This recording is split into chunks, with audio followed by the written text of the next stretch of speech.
Bienvenidos de nuevo al programa de comentarios de hoy. ¿Se han preguntado alguna vez cómo un país que parece estar rodeado de sanciones puede hacer que el mundo entero ajuste su rumbo? Justo ahora, mientras los analistas occidentales siguen sudando la gota gorda en la mesa de reuniones de emergencia en Bruselas, cuando el dólar ya no es la varita mágica para obligar a los países a obedecer, otra pregunta más profunda se plantea en el trasfondo de la política internacional. ¿Está Rusia ganando no con balas y bombas, sino con un arma más silenciosa? La perseverancia. Justo esta semana, cuando Ucrania recibió un ultimátum para rendirse antes del 27 de octubre, ocurrió lo inesperado. Un batallón otrora famoso se negó públicamente a luchar. No por falta de municiones, sino porque la confianza en el gobierno se había desmoronado. Donald Trump dijo una vez que solo tomaría 24 horas poner fin al conflicto. Pero han pasado 10 meses. Y ahora le preocupa un disturbio en suelo estadounidense, donde el dólar está recortado. El gobierno sigue paralizado y la deuda nacional supera los 38 billones. Estamos presenciando no solo una guerra, sino el fin de una era unipolar. Ahora, nos embarcaremos en un viaje de tensión, agonía y contemplación. Cada declaración, cada movimiento, cada error de los líderes se mostrará con claridad, como en una película política, donde no se podrá parar hasta el último minuto. Tras meses elogiando el plan para poner fin al conflicto en 24 horas, si resulta elegido, Donald Trump sorprendió. La retirada de la invitación al presidente Putin a la cumbre en Budapest, una decisión que conmocionó a los analistas internacionales, hizo que Moscú guardara silencio, como si ya se hubiera esperado. Pero lo paradójico es que fue Estados Unidos quien propuso esta reunión desde el principio. No hubo ningún comunicado oficial de la Casa Blanca que explicara el motivo, solo una información fría y pospuesta. Pero para cualquiera que haya seguido el tablero internacional durante suficiente tiempo, el aplazamiento nunca es una palabra casual. Es un paso atrás, porque la partida ya no está en sus manos. La parte rusa no se opuso, ni se mostró insatisfecha. El señor Putin simplemente dijo que Estados Unidos rechazó su propia propuesta. Una frase suave, pero suficiente para sacudir las salas de reuniones a puerta cerrada en Washington. Expuso una verdad que nadie quería tocar. Donald Trump se había abofeteado a sí mismo con su propio plan. Los diplomáticos saben que las cumbres no se tratan solo de apretones de manos y sesiones de fotos, sino que son una prueba de estrategia, un lugar para exponer debilidades. Y cuando un bando invita y luego cancela, no solo es confusión, es caos. Putin no necesita decir mucho. Simplemente se queda ahí, pacientemente. Mientras Estados Unidos lucha consigo mismo, dividido internamente, con el Congreso estancado, la economía debilitada y las protestas acechan, la imagen de una superpotencia que tropieza con sus propias promesas evoca una partida de ajedrez donde las blancas empiezan. Pero antes de que pudiera siquiera desplegar sus tropas, la situación cambió. Trump había afirmado que Budapest sería una oportunidad histórica para poner fin a la guerra en Ucrania. Pero resultó ser solo publicidad barata. No se preparó ningún borrador, ninguna hoja de ruta específica, solo tweets y llamadas telefónicas unilaterales y desincronizadas. Y lo más importante, aunque la reunión se canceló, Rusia no perdió nada. Por el contrario, la imagen de Putin ante la comunidad internacional se ha fortalecido aún más. Un líder sereno, con conocimiento de causa, dispuesto a dialogar, pero que nunca sacrifica su honor por una negociación informal. Así que quizás lo que Putin rechazó no fue la reunión, sino la inconsistencia de la otra parte. Una reunión sin fundamento sólido es solo una trampa, un espectáculo político vacío. Mientras Occidente intenta preparar el terreno, Rusia se queda de brazos cruzados porque sabe que a veces no necesita usar la fuerza. Basta con esperar a que el oponente revele su debilidad para controlar la situación. Y esta vez, Trump lo demostró todo. Alguien preguntó por qué Putin guardaba silencio. porque sabía que el silencio en el momento oportuno puede ser más poderoso que un ultimátum. Pronto veremos por qué Rusia no se apresura en sus acciones, sino que siempre deja al oponente confundido. Y por qué es Ucrania, y no Rusia, a quien se le agota el tiempo. Ese año, Donald Trump subió al podio con rostro orgulloso. Mostró un gráfico que mostraba que China había exportado bienes por valor de casi $500,000 millones a Estados Unidos. Lo declaró un duro golpe para Estados Unidos y se comprometió a frenarlo con aranceles. Para Trump, la guerra comercial no era solo una estrategia económica, sino una actuación política cuidadosamente orquestada. Creía que si imponía aranceles elevados, China se rendiría y tendría que sentarse a la mesa de negociaciones con humildad. Pero se equivocó. 6 meses después, lo que ocurrió no fue el colapso de China, sino que comenzó a gestarse un nuevo orden poslogístico, sin necesidad del mercado estadounidense. China no reaccionó con fuerza. Simplemente, silenciosamente, reorientó sus cadenas de suministro hacia Asia, África, Sudamérica y la producción local. Mientras tanto, varias empresas estadounidenses comenzaron a retirarse. Los consumidores estadounidenses entraron en pánico. Los supermercados subieron los precios, la inflación se extendió y los votos de confianza hacia Trump comenzaron a disminuir. Pero lo que indignó al público fue cuando Trump declaró con orgullo que Estados Unidos había ganado cientos de miles de millones de dólares gracias a los aranceles. Una declaración que parecía un logro, pero en realidad era una confesión. Porque esos impuestos no los paga China a Estados Unidos. Son dinero del bolsillo del pueblo estadounidense. Cada vez que se graba un producto importado, el precio sube y el consumidor paga la diferencia. Los cientos de miles de millones de dólares de los que habla Trump son en realidad cientos de miles de millones de dólares que los estadounidenses pagan a su gobierno.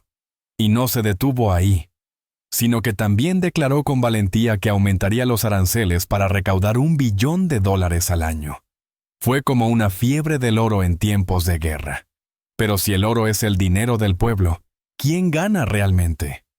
La historia de la guerra comercial se ha convertido desde entonces en una comedia sin público. Los medios occidentales comenzaron a mostrarse cautelosos. Los aliados europeos negaron con la cabeza.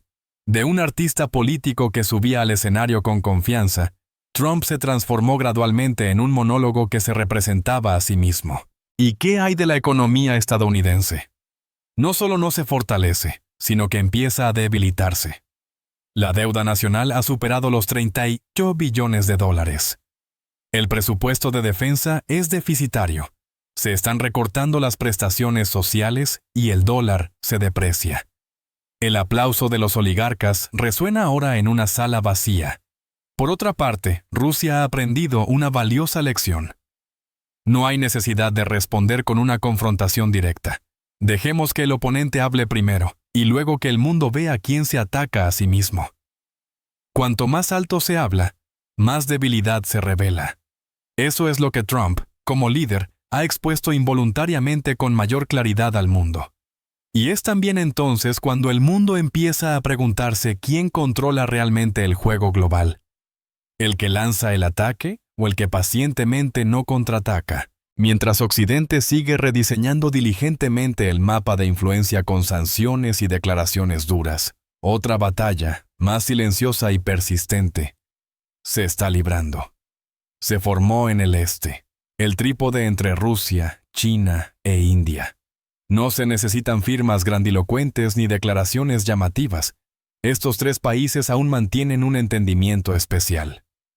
Cada lado tiene su propia postura, sus propios intereses, pero juntos avanzamos hacia un nuevo orden, más equitativo, más multipolar y, sobre todo, no manipulado por un solo dólar. India no afirma ser neutral, pero sus acciones son claras. Sigue importando petróleo de Rusia, pagando en su propia moneda. Y, lo más importante, antepone los intereses de su pueblo a la presión política externa. Cuando los precios de la energía en Europa se triplican, los indios llenan sus tanques a precios razonables, no por la ayuda, sino por políticas independientes y pragmáticas. China también, a pesar de las amenazas de Washington, ha seguido ampliando los contratos a largo plazo con Rusia en los sectores energético y tecnológico. Entienden que un socio estable e incondicional vale más que 100 promesas de inversión de quienes están dispuestos a dar la espalda en un instante cuando los beneficios se desvanecen.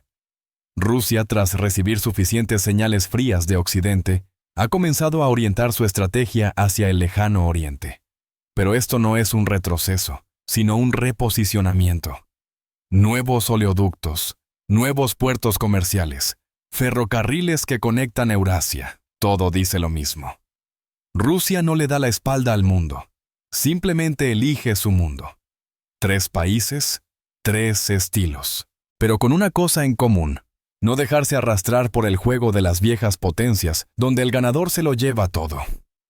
No buscan la confrontación, pero tampoco se doblegan. Y cuando se sientan juntos a la misma mesa, aunque no siempre se den la mano, el mundo debe ser cauteloso. Una Europa fría, atrapada entre las ambiciones energéticas y el miedo a perder su protagonismo, quizá nunca comprenda la calidez del Este. Cálida no solo por el petróleo y el gas, sino por la comprensión entre países que han sufrido la guerra, la pobreza y la traición de antiguos aliados. Entonces, si alguien pregunta hoy cómo sobrevivirá Rusia cuando Occidente le dé la espalda, la respuesta es simple: Rusia no necesita complacer a nadie. Solo necesita seguir colaborando con socios que se respeten de verdad, y el mundo no podrá ignorar el eje Moscú-Pekín-Nueva Delhi. No es una alianza militar, es autonomía, y cuando la autonomía sabe darse la mano, es cuando la historia cambia. Justo cuando el cielo se oscurecía en la región del Donbass, un pequeño pueblo a las afueras de Kov perdió repentinamente toda comunicación. Ni sirenas, ni disparos. Solo un apagón y radios militares en silencio. Un grupo de lugareños salió corriendo de sus búnkeres presa del pánico. Pero no había ni rastro de tropas rusas. Solo vieron la bandera tricolor ya izada sobre la sede administrativa. Al mismo tiempo, al sur de Boka, un batallón ucraniano dio repentinamente la orden de alto al fuego. No se estaban amotinando ni protestando. Simplemente estaban sentados en sus barracones. El ultimátum ruso se había dado desde el plazo de 48 horas que vencía a las 6 horas AM. Pero no hubo contraataque, solo un silencio más denso que cualquier tipo de fuego. El comandante del batallón, quien había pronunciado un discurso apasionado en la televisión nacional, pronunció una frase que luego se extendió entre los soldados. Ya no sé por qué luchamos.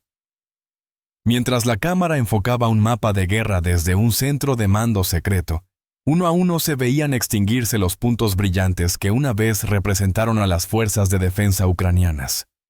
No por el fuego de artillería, sino porque las unidades se retiraron o se quedaron sin suministros, sin órdenes, sin fe. Donbass, antaño una fortaleza indomable según los medios occidentales, ahora solo cuenta con unos pocos puestos de avanzada aislados.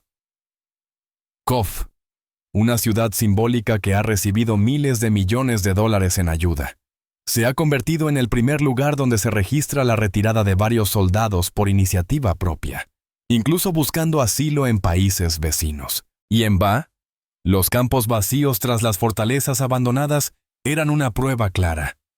Ucrania no había sido derrotada. Se había retirado de sus 9 frentes. Nadie había dado la orden de rendirse, pero lo cierto era que ya nadie la daba. Las llamadas telefónicas se cortaron. Los oficiales de rango medio tuvieron que decidir el destino de sus escuadrones entre sus vidas y las órdenes de hombres que ya no estaban presentes. La llamada línea del frente en Ucrania se convirtió repentinamente en un vacío. Y fue entonces cuando la gente comprendió que las guerras no terminan con cañonazos, sino con lealtades rotas. Cuando el ejército deja de creer en el gobierno, el campo de batalla está resuelto. Rusia no necesita lanzar más ataques a gran escala. Solo necesitan mantener la presión psicológica y reforzar el asedio para que el oponente pierda 1 a 1. Ni armas modernas ni misiles hipersónicos. sino paciencia estratégica. Han ayudado a Rusia a pasar de la defensa al control. No necesitan recuperar cada ciudad, porque éstas se recuperarán solas. Ucrania sigue pidiendo más ayuda, pero quizá lo que necesita ahora no son armas, sino una razón para seguir portando armas, y eso es algo que ningún dinero puede comprar. Donald Trump ha entrado en la escena política como un talentoso guionista, director y actor principal. Declaró: "Si soy elegido, pondré fin a la guerra en Ucrania en 20 horas". Una declaración cinematográfica que evoca una llamada telefónica mágica, un apretón de manos que sacude el mapa mundial. Pero han pasado 10 meses, sin llamada, sin reunión, sin conclusión, solo tweets repetidos y declaraciones cada vez más descabelladas.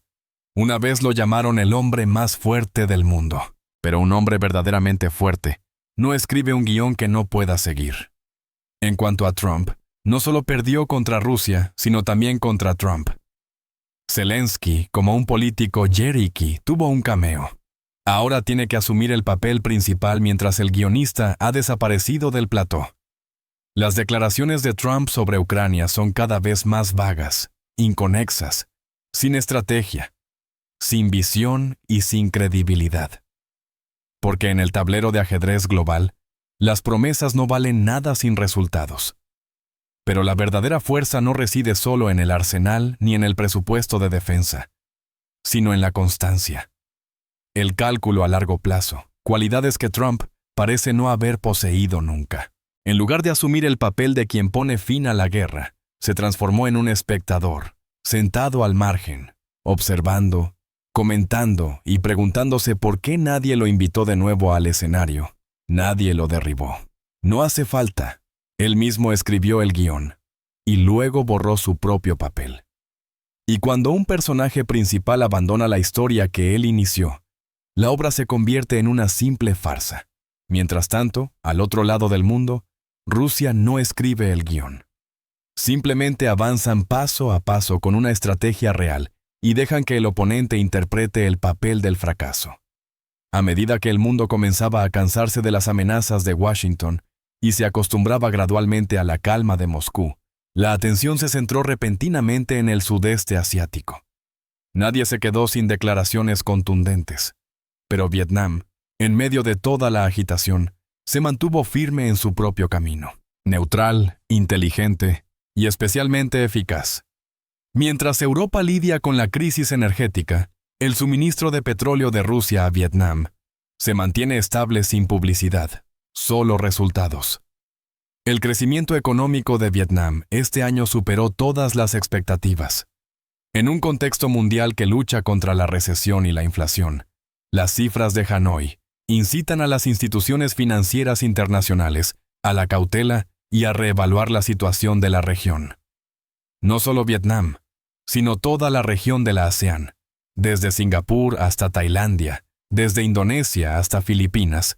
Filipinas está configurando gradualmente un nuevo papel como pivote geopolítico, sin tomar partido, obligando a todas las partes a elegir cómo comportarse si desean acercarse, sin alzar la voz, dejando que los resultados hablen. Por supuesto, la ASEAN no es perfecta. Aún existen puntos oscuros, como los disturbios en Myanmar o la inestabilidad en Camboya. Pero por eso aumenta la presión sobre todo el bloque. O se eliminan decisivamente los focos de tensión que podrían arrastrar a toda la región a una espiral de confrontación, o se pierde la oportunidad del siglo en la que el mundo está redistribuyendo las mesas. Y lo más importante, Rusia no es un actor que se impone. No le piden a la ASEAN que elija un bando, solo le dan la oportunidad. Cooperación en energía, educación y defensa, todo basado en el respeto mutuo. Eso es lo que Occidente ha fracasado al intentar siempre usar la ayuda a cambio de obediencia. Por lo tanto, no es casualidad que la ASEAN sea ahora el lugar al que China, Estados Unidos, Rusia y Europa intentan acercarse simultáneamente. Porque si Europa fue una vez el centro del viejo mundo, ahora es el momento de la ASEAN. Y Vietnam no solo es un eslabón de esa cadena, sino que se está convirtiendo gradualmente en quien marca el ritmo de la nueva sinfonía de toda la región. Un ritmo independiente, sin ruido, que atrae la atención del mundo entero. Cuando Estados Unidos impuso las primeras sanciones al sector ruso del petróleo y el gas, declaró que sería un golpe fatal que provocaría el colapso del presupuesto de Moscú y la crisis económica rusa. Y la agitación interna surgiría desde dentro. Pero la realidad, silenciosamente, tomó una dirección completamente distinta. Inmediatamente después de las sanciones, los precios mundiales del crudo se dispararon. De $80 por barril, en pocas semanas el mercado subió a más de $120. Rusia, en lugar de vender mucho, vendió menos, pero ganó una vez y media más. No fue casualidad. Rusia no está obligada a reducir la producción. La reduce proactivamente 1% según el compromiso de OPEC+, no más. Esto significa que sigue desempeñando un papel responsable, pero aún más importante, conserva el derecho a decidir el ritmo energético de toda Europa. Y entonces, son los países de la Unión Europea los que empiezan a temblar. Alemania, la principal potencia industrial del mundo, ha tenido que reiniciar sus centrales de carbón por primera vez. Francia, antaño orgullosa de su red eléctrica nuclear, ha tenido que reducir su calefacción pública en invierno. Italia, Polonia y España han propuesto recortes al consumo. Las pancartas de apoyo a Ucrania aún cuelgan en las plazas, pero debajo se ven comercios que han tenido que cerrar debido a los altos costos operativos y pequeños negocios que han quebrado por no poder permitirse triplicar el precio del gas en tan solo un trimestre. Mientras tanto, por otro lado, Rusia, a pesar de estar sujeta a la 19ª ronda de sanciones, ha mantenido una cadena de suministro nacional estable y, lo más importante, no ha cortado el suministro eléctrico a su población, ni ha dejado a sus empresas sin energía. Los expertos occidentales empiezan a preguntarse si estamos castigando a Rusia o asfixiándonos. Porque para castigar eficazmente, debemos hacer dos cosas. Una es dañar al oponente. La otra es no hacerse daño a uno mismo. Pero es evidente que Estados Unidos está lejos y Europa está justo al lado de Rusia. Y el precio que pagan por las ambiciones geopolíticas de Washington es cada vez mayor. Lo que creían que era un ataque a Rusia resultó ser un golpe a su propio bolsillo. Rusia no necesita reaccionar con dureza. Solo necesita esperar. Porque cuando llega el invierno, no son los eslóganes, sino el calor, lo que decidirá quién tiene razón y quién no. Y en el mundo real, donde cada hogar necesita calefacción, cada fábrica necesita electricidad, la verdad siempre es más fuerte que cualquier artimaña política.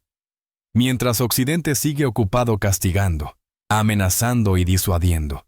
En otros lugares, las potencias silenciosas han iniciado un éxodo silencioso, pero irreversible a la sombra del dólar. Sin disparos, sin anuncios, solo cifras. Y no mienten. Rusia ha estado aumentando discretamente sus reservas de oro a máximos históricos desde 2014. China, que en su día fue el mayor tenedor mundial de bonos estadounidenses, los está vendiendo en oleadas, reemplazándolos con metales preciosos y monedas regionales. Según el Consejo Mundial del Oro, para 2025, la cantidad de oro en las reservas de los países euroasiáticos podría multiplicarse por 25 en comparación con el periodo anterior al estallido de la guerra en Ucrania. Un informe de Zurich, Suiza, considerado el corazón del sistema bancario neutral, admitió abiertamente que la confianza en el dólar estadounidense está disminuyendo a un ritmo sin precedentes desde el final de la Segunda Guerra Mundial. No porque Estados Unidos sea débil, sino porque los países se han dado cuenta de algo más importante. Una moneda solo es valiosa si la gente cree que no está manipulada, pero si los dólares se imprimen indefinidamente, se usan como herramienta política y se congelan en cualquier momento, ¿quién se atrevería a depositar sus activos allí? Rusia, una vez más, no necesita ninguna apelación ni persuasión. Solo necesitan hacerlo bien. Comerciar con petróleo en rublos, pagar la gasolina en yuanes y expandir su red financiera con socios del sector. Y, sorprendentemente, nadie se opone, porque todos esperan una salida, y Rusia y China están abriendo la primera puerta. Nadie dice nada, nadie arma un escándalo, pero el mundo entero ha comenzado a alejarse del dólar. Y lo más aterrador para Washington no es la oposición abierta, sino el retroceso silencioso, ante cada aliado, cada banco, cada acuerdo. Una vez que el dólar deja de ser la opción por defecto, el poder estadounidense es solo una cáscara, sin un núcleo, no queda nada que mantenga unido al mundo. Hay victorias que no surgen de las armas de fuego, sino de un silencio valiente, sin ruido, sin grandes palabras, simplemente manteniéndose firme y dejando que el mundo gire solo. Durante más de 2 años, mientras muchas predicciones precipitadas señalaban a Rusia al borde del colapso, Putin aislado. Cada parte de la realidad ha demostrado silenciosamente lo contrario. Ucrania está sumida en la agitación interna. Europa atraviesa una crisis energética, de confianza y de rumbo. Estados Unidos está inmerso en conflictos políticos internos y soporta el peso de la inflación.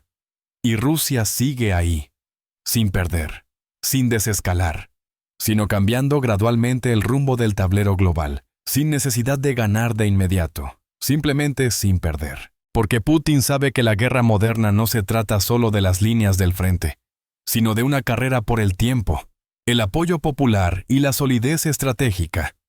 Una estrategia inteligente no consiste en apresurarse a la vanguardia, sino en anclarse firmemente cuando llegue la tormenta. Mientras Occidente intenta arrastrar al mundo entero a una confrontación, Rusia abre sus propias sucursales que conectan con Asia, reposicionando su energía, promoviendo el comercio no monetario y, sobre todo, manteniendo el control interno. No dejar que la gente entre en pánico. No permitir divisiones internas. Esa es la victoria más sostenible. Y si miramos más allá, veremos a otro país que también sigue el mismo camino.